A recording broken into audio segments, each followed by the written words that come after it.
I want to take a few minutes to show you this really neat old newspaper. It's from 1943.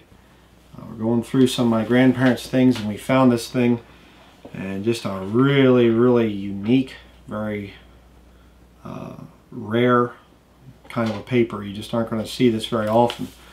If you like history, you're going to like this thing, and it's got something interesting too in it about Hollywood propaganda. So let me show you this. Okay, here you can see the newspaper. Of course you can't see real great detail right now, but just wanted to show you that, just a shot of the whole thing. This is a 1943 Philadelphia Inquirer, not to be confused with the National Enquirer. This is a more respectable paper here. You can see a little bit of the inside. Again, I'll show a little bit more detail as we continue, but look at that map. Isn't that something? For a 1943 newspaper, that's pretty impressive. I mean, you aren't going to see that very often, a full collar printout like that. Pretty neat, but I'll show more detail about that in just a minute or two here. Very interesting article right here. We're going to look at this behind the veneer. I'm going to show you some interesting things in there. Very interesting article. A lot of these old ads and everything. And then this interesting thing here on the back. This young lady up here shot a bear. And then down here is a advertisement for toothpaste, or toothbrushing powder. Not paste, but powder. Doesn't say anything about it being fluoridated. It's kind of interesting.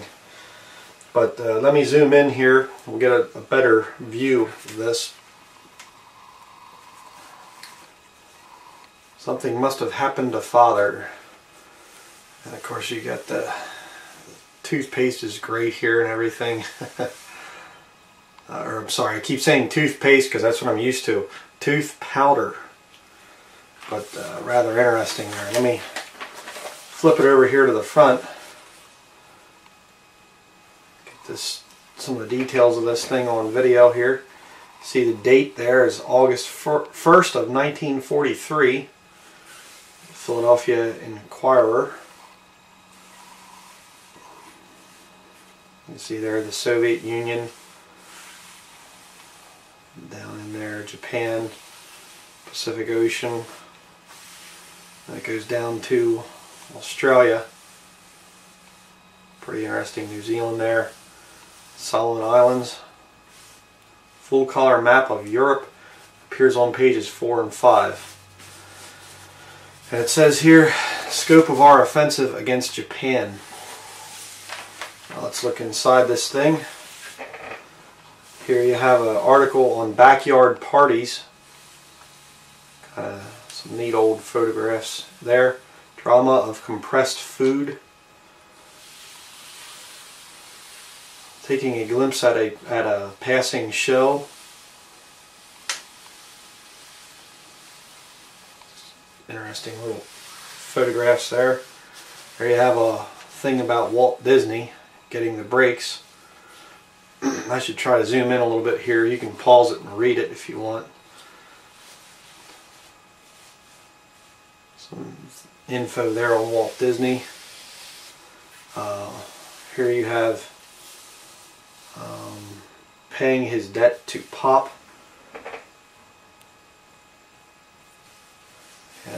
Article here on people that have 12 children. Just some interesting things here. Probably some of this isn't really interesting to some people, but late Sir Henry Oakes, whose fabulous career ended in tragedy. I'm not even sure who that is. Cave Point tragedy. You go over there. This picture here. You can see the caption there. A couple more pictures here on this page I'll show you quick here. Screen star at 5 but homeless. Jackie Jenkins. Again, a lot of these names I'm not very familiar with. So, but interesting. Just wanted to show you some of that detail. But now this page here is really kind of a neat thing. Probably I'm going to frame this eventually, because this is just something that you aren't going to see very often. Follow with flags the invasion campaigns against the Axis in Europe. And then what you would do is you'd have, here you have your little American flag, little Great Britain flag, USSR, the fighting French, China over here. And then you got your little Nazi flags here, little swastikas. Let me zoom in here so we can see better detail.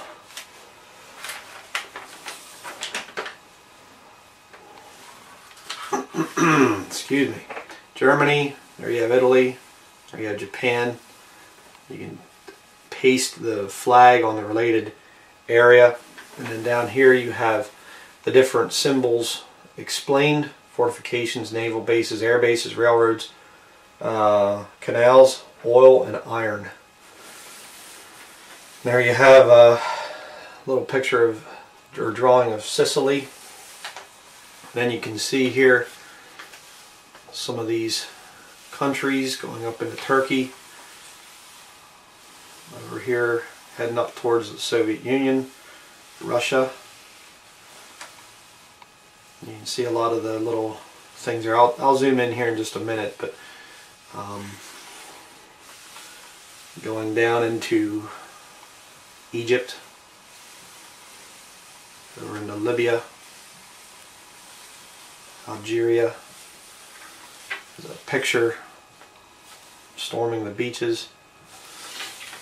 Morocco, Spain, France, Germany, Great Britain, Ireland, there's Scotland.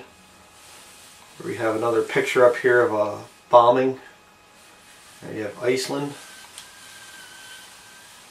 So let me go down in here to where a lot of the war was focused, down here in Germany and France. Let me zoom in here so you can see some of these little symbols. Of course, there you have the airfield, little symbol for the airfield. Here you have iron works. These little checkered line, or little lines like that, are railroads. Pretty interesting. And then these little symbols here are fortifications. So there you have fortifications along this area here. And a little bit more idea there. There's more iron, more fortifications, more airports, railroads all over the place. If there's any canals here in the immediate vicinity, but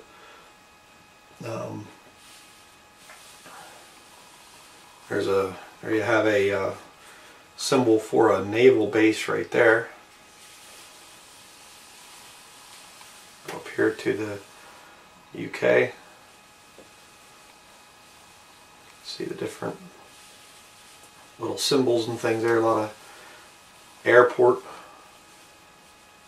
air bases rather, not airports, but air bases. Some more naval yards up in here. So, but you zoom back out here. Pretty interesting map. Like I said, you aren't going to see this very often. This was actually, as I mentioned earlier, this was in with some of my grandparents' things as we're going through the house. Just really, really neat to see. Let me turn here to the next page. I want to show you some things. Very interesting here what this article is about up here at the top. Actually, I'll show you some ads first before we get to the article. From Spinning of the Jury Wheel. Not sure what that's about. I didn't read that article. Gotta be real gentle with this thing. Softer, smoother skin with just one cake of Kamei. I don't know if they make that stuff anymore. Maybe they do. I'm just not familiar with it. There's a thing, advertisement for corns.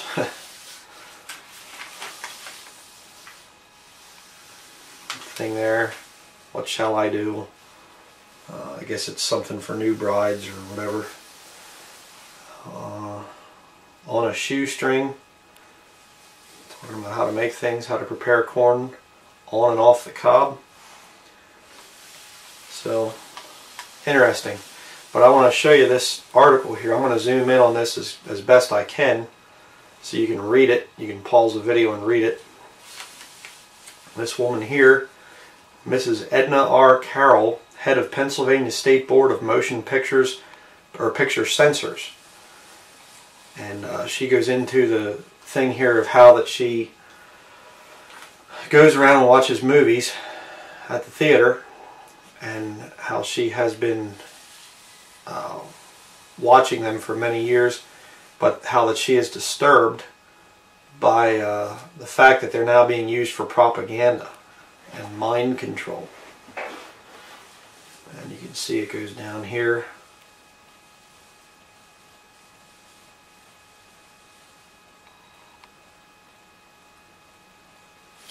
Talking about how different movies are good for thrilling and adventure and whatever.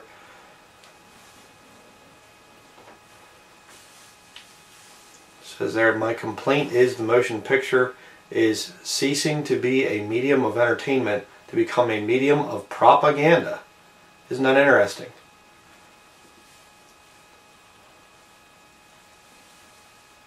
What was once solely a source of entertainment now is intending to become an important molder of public opinion. Absolutely true. What's being said right there, Hollywood is used to influence public opinion. It is mind control. She goes into some more there. Go up this way. See if I can flatten it out a little bit for you.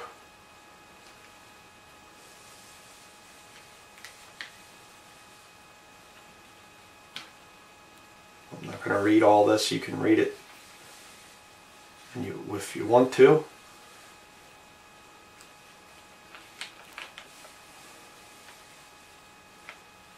Talking about the Russians coming in and spreading propaganda, communist propaganda.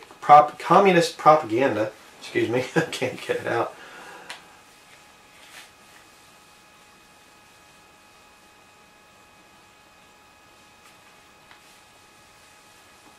It says again, they are essentially propaganda films produced, directed, and distributed by the Soviet government of selected subjects intended to foster our attention on the military, industrial, and educational strength of Russia. Conspicuous in absence is the mention of communism, revolution, religion.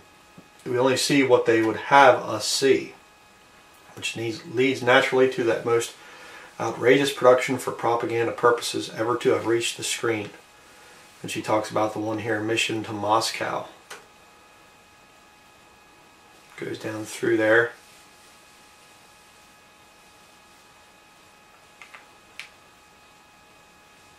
Okay. Now up here we have this picture. It's an artist's rendition. And isn't that interesting how they realized what Hollywood's all about? Satan is using it to control people. Very interesting. Secular newspaper back then. Once solely a source of entertainment, the screen now spreads propaganda. The trend is definite, the danger potent. Here we go, continuing with the article. Let me do it this way. Actually, I'll have to go this way here. Like I said, I'm not going to be able to go through this really slow. Just have to pause it and read the article if you're interested. If not, just skip ahead in the video.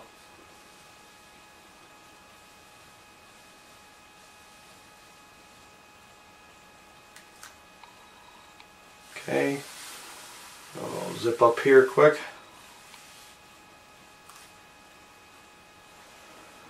I could probably even zoom in a little bit more for you, since we're only doing one column at a time.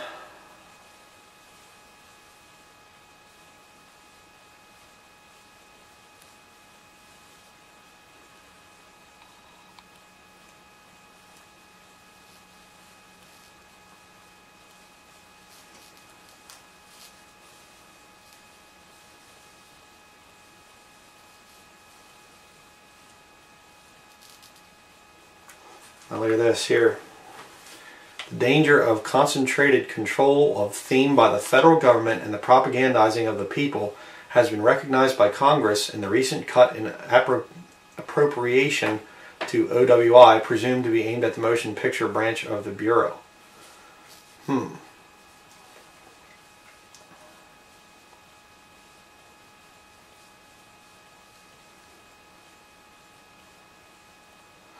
All these excursions into the field of propaganda via the movies are part of a pattern of regimentation which is diametrically opposed to representative free government, whether it emanates from an industry or from a government. Interesting last paragraph there in that article.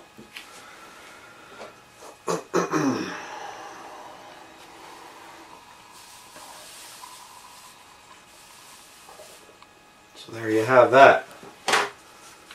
Now I'll show you the last page here in detail.